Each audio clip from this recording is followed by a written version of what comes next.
जो कोई भी वर्कआउट करता है, जिम एक्सरसाइज करता है या फिर खिलाड़ी है, तो इस वीडियो में ऐसी गलतियां बताऊंगा जो कि अगर आप करते हो तो वो बात हो जाएगी जैसे बिना ग्रीस के कोई मशीन चलती है और फिर उस मशीन का लास्ट में क्या हाल होता है, वो घिस जाती है, बिल्कुल खत्म हो जाती है, खनकर हो जाती है बिल्कुल। ऐसे ही भाई कुछ ऐसी विद्याएं बताऊंगा, नियम बताऊंगा जो कि आपको हमेशा फॉलो करने हैं।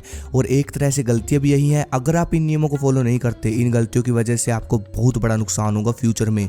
युवाओं को बहुत बड़ा नुकसान होगा इन गलतियों की वजह से, क्योंकि फिटनेस बॉडी बनाने के तरीके बदल गए हैं, दिनचर्या बदल गई है, लोगों की काम करने के तरीके बदल गए हैं। इसलिए इन गलतियों को सही करो। बिना कुंभक के वर्कआउट। आप में से बहुत सारे भाई ऐसे होंगे जो कि कुंभक का नाम ही पहली बार सुन रहे होंगे। कुंभक का मतलब होता है सांसों को ध्यान में रखकर किया जाने वाला वर्कआउट। एक एक सांस के साथ दंड लगाना। अगर दंड बिगड़ जाए तो कोई दिक्कत नहीं है, लेकिन सांस नहीं बिगड़ने चाहिए। अब मैं आपको एक छोटी सी चीज़ समझाता हूँ, आप खुद एक्सपेरिमेंट करके देखना। आप भाई कोई भारी वस्तु उठाकर देखना, अपने कंधे पर पत्थर, सिलेंडर या कुछ भी उठाकर देखना नीचे से, ठीक है। जब भी आप नीचे से कोई भारी वस्तु अपने कंधे पर उठाओगे या कैसे भी उठाओगे, तो भाई आपकी बॉडी, नोटिस करना ये चीज़, आपकी बॉडी को सबसे पहला मैसेज आएगा कुंभक का। मतलब कि आपकी बॉडी खुद ही अपने आप अपने सांस रोकेगी। उसके बाद ताकत आपका शरीर लगाता है। सांस रोकने के बाद शरीर ताकत लगा पाता है जब बॉडी में सांस भरा होता है, तभी बॉडी अच्छे से ताकत लगा पाती है। अब आप अगर सांस छोड़कर देखो, सांस छोड़कर सीधा ताकत लगाने की कोशिश करो, कोई भी चीज़ उठाने की कोशिश करोगे तो नहीं उठा पाओगे। अगर उठा पाओगे तो बहुत ताकत लगेगी, बहुत ज़्यादा ताकत लगेगी।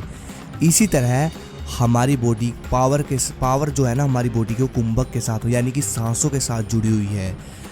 इसी तरह भाई आप जिम में वर्कआउट करते हो, दंड लगाते हो, सब कुंभक के साथ लगाओ, सांस भरकर। जो लोग मतलब आप वर्कआउट कर रहे हो, सांसों की तरफ आपका ध्यान नहीं है, ताकत लगा रहे हो, पुशअप लगा रहे हो दबाकर, सांसों की तरफ आपका ध्यान नहीं है, तो उसका कोई फ़ायदा नहीं। वो आपको दुख देंगे आगे जाके, और ना आपको बल भी नहीं बढ़ेगा आपका। जो लोग बिना कुंभक के वर्कआउट करते हैं उनको दुख झेलना पड़ता है 30 की उम्र के बाद। सांस की बीमारी, हड्डियों में दर्द, और बल तो होता ही नहीं बॉडी में। इसका मतलब सिंपल होता है कि जवानी में वर्कआउट के टाइम ऑक्सीजन अच्छी मात्रा में अपनी बॉडी के अंदर जाने नहीं दी, सिर्फ हड्डियों का जोर लगाया। तो भाई ये विद्या बहुत ज़रूरी है, इसलिए इसका ध्यान रखना। अभी से सीख लो इसको, अलग से सर्च कर लेना, सीख लेना कुंभक को। आर्टिफिशियल्स। मान लो आपने दूध पिया, आपकी बॉडी ने दूध से प्रोटीन निकाला, कैल्शियम निकाला और आपकी बॉडी को दिया। और अब आप सोचो, आपने एकदम से ऐसा पाउडर पानी में डालकर पिया जिसके अंदर 25 ग्राम प्रोटीन है। तो भाई एक तो प्रोटीन हद से ज़्यादा आपकी बॉडी में आ गया, दूसरा एकदम से डायरेक्ट प्रोटीन जब आपकी बॉडी में जाता है, वो भी आर्टिफिशियल, तो भाई वो जहर के समान ही होता है। आप समझ रहे हो मैं कहाँ बात कर रहा हूँ। बस इतना कहूँगा कि देखो, सिर्फ आर्टिफिशियल्स पर डिपेंड मत रहना, नेचुरल डाइट सबसे अच्छी होती है। और ये वहम है कि बिना सप्लीमेंट के बॉडी नहीं बनती। पहले सप्लीमेंट थोड़ी होते थे पुराने टाइम में। अगर मजबूरी है, आप गेम करते हो, आपकी डाइट पूरी नहीं होती, तब भी यही कहूँगा कि भाई भारत के प्रोडक्ट का ही यूज़ करो, बाहर की कंपनियों पर डिपेंड क्यों रहना। क्षमता से ज़्यादा ताकत। इस पॉइंट का मतलब ये हुआ कि बहुत सारे बंदे आपने देखे होंगे ना चैलेंज करते हुए जिम में, भाई चल चल और वजन उठा, प्लेट डाल, वजन उठा, अरे इतने से क्या होगा, 50 किलो बढ़ा, 10 किलो बढ़ा, 1 क्विंटल बढ़ा, ये सब चलता है। जो जिम करते हैं उनको पता होगा।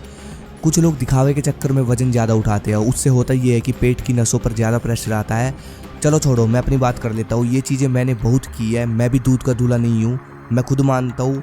जब सर्दियों की बात थी भाई, पहले सर्दियों में मैं हर तरह की गर्म जड़ी बूटियाँ, पावरफुल जड़ी बूटियाँ खाता था। शिलाजीत, गोक्षुरा, हर तरह की, मतलब शतावर, हर तरह की जड़ी बूटियाँ मैंने खाई। कुलदीप भाई की भी जो देसी ताकत है वो भी खाया। तो भाई उस टाइम पावर थी अच्छी मात्रा में, तो जिम में डेड लिफ्ट मारना और भी बहुत सारा वेट उठाना, तो ये सब मैं करता था। मुँह लाल हो जाता था, नसें निकल आती थी जब मैं वेट उठाता था, सिर की नसें निकल आती थी, और फिर रात को पेट दर्द हो जाता था जब मैं हद से ज़्यादा वज़न उठा लेता था। हमारे यहाँ एक कहावत है, इंसान 2 चीज़ों से बहुत बुरा मरता है, ज़्यादा खाने थे, ज़्यादा उठाने थे। आपकी भाषा में बोलूँ, ज़्यादा खाने से, ज़्यादा उठाने से। जब हम हद से ज़्यादा वज़न उठाते हैं तो जवानी में तो कोई दिक्कत नहीं आती, लेकिन बाद में हमारी दर जो होती है, दर वो बैठ जाती है, ऊपर नीचे चली जाती है। उसमें बहुत बड़ी दिक्कत है भाई। अगर वो ऊपर नीचे चली गई ना वज़न उठाने की वजह से जवानी में, ठीक है, तो भाई सारी 30 साल के बाद की सारी ज़िंदगी ख़त्म हो जाती है। तो इस चीज़, छोटी छोटी चीज़ें ध्यान रखा करो। और जब अगर वेट उठाना भी पड़ जाए तो भाई कस के बेल्ट बांधा करो पेट पर, और हद से ज़्यादा तब भी वजन नहीं उठाना। वीरनाश। सिंपल भाषा में अगर समझाऊँ तो सीमेंट को अपनी बॉडी से बाहर निकालना, मास्टरबेशन, नाइटफॉल, किसी भी तरह से ये इंसान को सबसे ज़्यादा डूबले मरता है। जब जब आपका सीमेंट आपकी बॉडी से निकलेगा तो भाई वो आपकी बॉडी का सबसे बड़ा नुकसान होगा। अब कुछ लोग बोलते हैं कि डॉक्टर बोलते हैं ये नॉर्मल है, हवा मत बनाओ इसको, उम्र हो जाती है तो करो, नो प्रॉब्लम, कोई साइड इफेक्ट नहीं है, डॉक्टर बोलते हैं ना आजकल के। तो भाई देखो, हमारा देश जब सोने की चिड़िया था और जब हमारे देश में बलवान योद्धा हुआ करते थे, वो सब ब्रह्मचार्य के दम पे ही हुआ। हमारे देश में योद्धा हुए, जितने भी युद्ध जीते गए, हमारे देश में जितने भी साम्राज्य स्थापित हुए, सब ब्रह्मचार्य के बल पे हुए। पहले के ज़माने में 12-12 वर्ष तक हर किसी को ब्रह्मचार्य फॉलो कराया जाता था, और जब से ये ख़त्म हुआ तो भाई अब हाल देख सकते हो आप लोगों का। और रही बात इन डॉक्टरों की, डॉक्टर लोगों के तर्कों की, तो भाई ब्रह्मचार्य के बारे में श्री राम जी, वीर हनुमान जी, भीष्म पितामह, इन बड़े बड़े लोगों ने बोला है और क्रांतिकारियों ने इसके बारे में लिखा है। बिना ब्रह्मचार्य के कोई क्रांतिकारी नहीं बना, याद रखना ये बात। इन सब के आगे इन डॉक्टरों की कोई औकात नहीं है, ठीक है। जब हम विनाश करते हैं और साथ साथ वर्कआउट भी करते हैं तो भाई बिना ग्रीस के टायर चलाने वाला काम हो जाता है हमारी बॉडी के साथ। और फिर वही बात आ जाती है, जवानी में तो कुछ पता नहीं चलता, फिर बाद में बुढ़ापे में हड्डियाँ घिस जाती है, ख़त्म हो जाती है। ये सब देखने को मिलता है, इसलिए बचो, फिर रक्षा करो, ये सबसे इम्पोर्टेंट है। उसके बाद अब बात करूंगा छोटी मोटी गलतियों की, जो रोज़मर्रा की छोटी मोटी गलती है, आपके फैमिली वाले भी करते हो, शायद आप भी करते हो।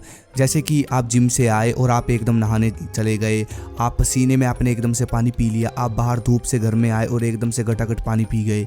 ये सिस्टम ख़त्म कर देता है बॉडी का। और भाई कुछ लोग वर्कआउट करते हैं, जिम करते हैं, बीच में रेस्ट लेते हैं और गटागट पानी पीते हैं।